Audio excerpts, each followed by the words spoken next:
This is Nelson Sakaguchi. He was an executive bank director at Brazil Banco Bank and he based in Brazil. He received a shocking call from Nigerian CBN governor. This is Emmanuel Nwode. He pretended to be Nigerian CBN governor, which was Paul Oguma. This is a major airport in Nigeria, presented by Emmanuel Nwode by Anistin in London to Nelson Sakaguchi. Now, this particular project will cost nothing less than $242 million. And on the spot, Nelson Sakaguchi was promised $10 million in commission if only he collaborates with them. But this airport never existed. But it all ended in a very big scam. This is an insane story of how a man and his crew stole $242 million to build a fake airport which never existed. And his fraud is being considered the third largest banking scam in the world. Emmanuel Nwode from a very young age wanted to live a very lavish lifestyle. He was born and brought up in Lagos State, Nigeria. Now, he did every single thing he could to escape poverty. He was very hardworking and intelligent. Emmanuel Nwode became the banking director of Union Bank. But he wanted more than what he was earning from his salary. His insatiable need for influence increased by the day. Back then, the Nigerian government just declared Abuja as its capital. This decision happened in 1995. With this information, everywhere was just bubbling and the states with the kind of things that will happen in Abuja. And the government at that time saw the need of infrastructures and building different things. Different ideas were brought in, and as of the time, governments were talking about building an airport. Emmanuel, hearing this news, sparked a lot of opportunity in his head. Emmanuel Nwode picked people who are very, very skilled and intelligent in finance and banking. This set of intelligent criminals were sending fax messages to different banks overseas. They presented themselves as investment in Nigeria, which will yield profits for investors. They were using top governmental imprints. And over the time, they were sending messages without getting any form of response. Nelson Sakaguchi received one of their mail and he was like, "Our bank has been looking for investment to invest in. Sure, we are in."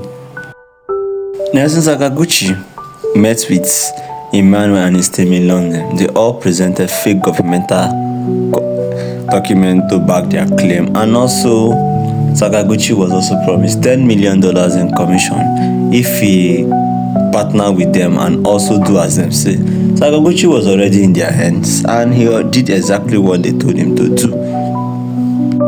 And Emmanuel and his team keep on presenting the business plan and how they will build everything, and everything is going to take a space of 5 years to build, but it will be confidential, meaning that it is only going to be within them and Sakaguchi. And Sakaguchi agreed. From 1995 to 1998, Nelson Sakaguchi transferred $242 million to Emmanuel and his team members.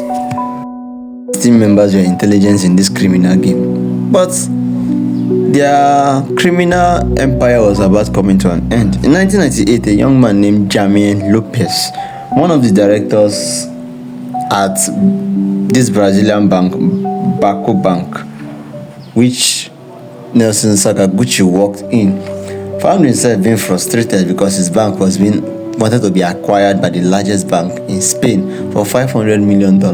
He did not understand how his bank was operating for all this while. Confusion began increasing daily in Jaime Lopez's mind, and he was like, no. And all finger was always pointing at Sakaguchi. Immediately, Sakaguchi was called by the board of directors. Let him come and explain on how their money went. And also, he was also their international trade deals. He was called upon. Let him give a detailed order on how their money went.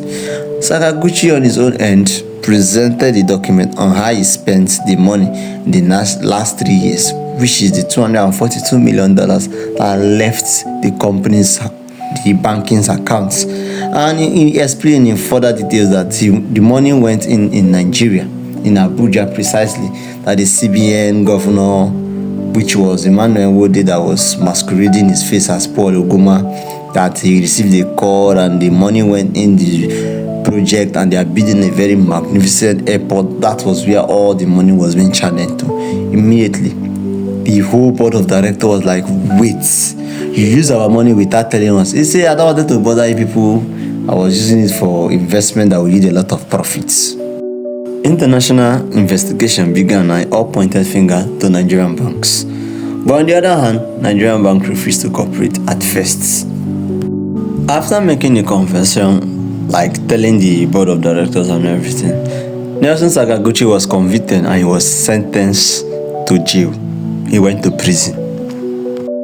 The Brazilian bank became panicking because making the original money from Emmanuel and his team became impossible. Because since they invested their money in real estate and stocks. In early 2000, a new president came into power. He established EFCC. Emmanuel and his team were arrested through the help of the EFCC. This single victory alone meant a lot for the EFCC as of that time.